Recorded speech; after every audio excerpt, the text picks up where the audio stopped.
Hello! J'espère que vous allez bien. Je suis très contente de vous retrouver dans ce mois de février que j'ai l'impression de ne pas maîtriser du tout et en même temps il est un peu plus court que les autres. Est-ce que ça peut me servir d'excuse? En vrai j'ai vécu une fin de janvier / début février incroyable. J'ai ma famille qui est venue me rendre visite par ici et ça fait tellement plaisir de pouvoir leur faire découvrir l'endroit auquel je suis en train de m'attacher. Et aussi d'en découvrir un peu plus de cet environnement à leur côté. Ça crée un peu mes premiers souvenirs ici du coup et je sens que ça m'aide à m'approprier cet espace, ça fait du bien. J'ai enchaîné sur une soirée descente de luge avec mes collègues à la frontale, 500 mètres de dénivelé. Première luge pour moi aussi terrifiante que hilarante et c'était surtout un très beau moment qui renforce les liens avec les gens que je rencontre ici, qui sont vraiment de belles personnes et je leur en suis très reconnaissante. Bref, tout ça pour dire que j'avais mon petit corps rempli de bonheur, d'amour, d'eau fraîche. Ce mois-ci, je charge un peu sur une nouvelle organisation, un nouveau mindset et j'ai l'impression que ça fonctionne plutôt bien. Depuis que j'habite ici, je me suis aussi rendu compte d'un défaut que j'ai. J'ai l'impression que j'ai seulement deux modes, celui où je tryhard, je fonce fort dans mes projets et du coup j'ai absolument aucun recul. Ce qui fait que je passe au second mode où là je laisse s'écouler du temps pour pouvoir avoir un regard plus pertinent avant de revenir sur le projet et pas une réaction à chaud. Sauf que je laisse s'écouler beaucoup trop de temps entre les deux, ce qui fait qu'entre temps je suis plus dans le même mood, j'ai d'autres inspirations, j'ai eu d'autres idées et je repars à zéro. Et en fait je peux faire durer ce cercle à l'infini, ce qui est totalement contre-productif parce que j'aime jamais véritablement ce que je produis. Ça veut pas dire que je suis pas fière de ce que j'ai fait, c'est juste que à chaque fois que je termine un projet, en vérité j'ai toujours ce truc de j'aurais pu faire ça comme ça, mais je pense que c'est quelque chose de très commun chez tout profil créatif, artistique. Dès lors qu'on doit gérer un projet tout seul et qu'on est entre guillemets le seul maître à bord, je crois que c'est un truc inévitable. Ça me fait penser, j'avais vu un morceau d'interview de Noah Sebastian de Bad Omens, si vous connaissez, parce qu'en fait le groupe a drop plusieurs sons fin d'année dernière et on attend avec beaucoup d'enthousiasme l'album au vu des pépites qui ont pu être servies pour le moment. L'album n'était pas terminé au moment de l'interview en tout cas et donc vient la question de quand t'es en studio et que tu bosses sur tes sons, est-ce que t'arrives à te dire celui-là j'ai terminé avec. Et on parle quand même d'un groupe qui certes ne sera pas connu par tout le monde, mais qui a un nom huge dans le milieu du metalcore actuel. Pour dire de mettre une étiquette, vraiment la réponse qu'il fait, c'est juste impossible. Et il ajoute aussi une citation dont j'ignorais l'existence et qui a priori est hyper connue, elle est d'ailleurs de Vinci, qui dit « L'art n'est jamais fini, seulement abandonné ». Et j'aime profondément cette idée, je sais pas ce que vous en pensez. J'ai un truc à vous montrer aussi, ça n'a vraiment rien à voir. Absolument rien. J'ai reçu mon premier colis depuis mon déménagement. J'ai eu un colis adorable de la part d'un vieux pote qui est parti vivre au Japon quelques mois, qui m'a ramené 2-3 trucs très personnalisés, puisque j'ai reçu des pelotes de laine japonaises magnifiques. C'est la marque Noro, c'est vraiment du 100% laine.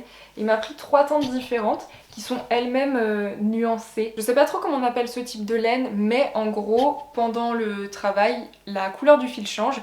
Ce qui fait que ça donne en principe un tricot soit à rayures, soit à dégradé. Donc je réfléchis à la bonne pièce, au bon projet pour pouvoir honorer ce cadeau de la meilleure des façons. J'ai aussi reçu des crochets très fins et tout fluo, très kawaii. Ça tombe bien parce que j'ai énormément de crochets, mais pour le coup j'ai absolument pas ces tailles-là. J'avoue j'ai pas encore osé les ouvrir parce que ça fait quelque chose d'avoir l'emballage japonais. Je pense qu'il est au courant que je suis attachée à l'artisanat, aux techniques, au savoir-faire. Donc il m'a ramené plusieurs papiers qu'on appelle des washi je crois, dont ceux-là qui sont teints à la main à l'indigo avec différents motifs.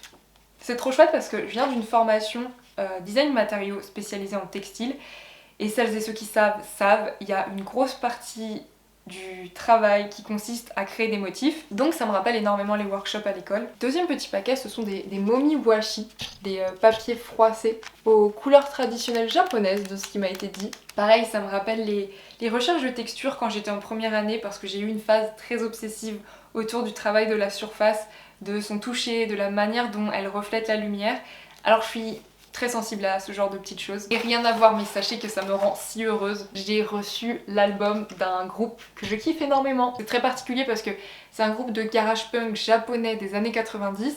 C'est lui qui m'a fait découvrir d'ailleurs. Et pour la petite histoire, je fais partie de plus en plus rares personnes qui possèdent encore des albums. J'aime l'objet, j'en avais déjà parlé autour des disques vinyles. C'est un taf, c'est une DA, c'est de l'inspiration. Je trouve ça fascinant de donner une identité matérielle à quelque chose qui, à l'origine, est impalpable. Et j'aime bien l'idée qu'il y a un album qui compte pour moi, auquel je suis attachée. Je l'ai avec moi. Et finalement, c'est pas si vieux pour moi d'être abonnée à une plateforme de streaming, ce qui fait que j'ai des albums dans ma voiture, des albums qui comptent. Ça fait toujours un peu sourire les gens qui montent avec moi et en vrai avec le recul je comprends. Donc un de plus dans la boîte à gants et celui-là est très spécial. Sur ce, on y retourne, je vous laisse avec la suite.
J'abandonne.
T'es terrible.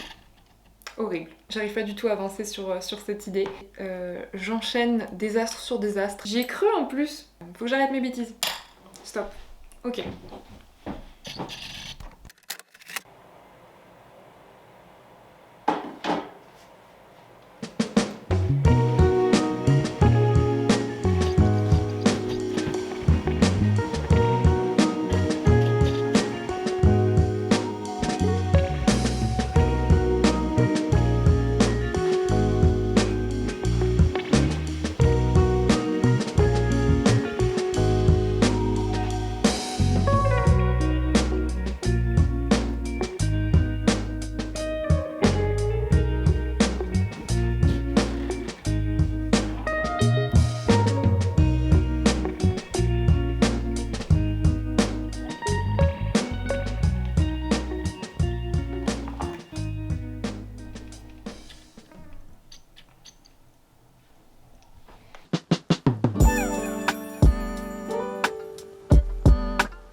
Hey, j'essaye d'être un peu présentable, c'est pas mon point fort.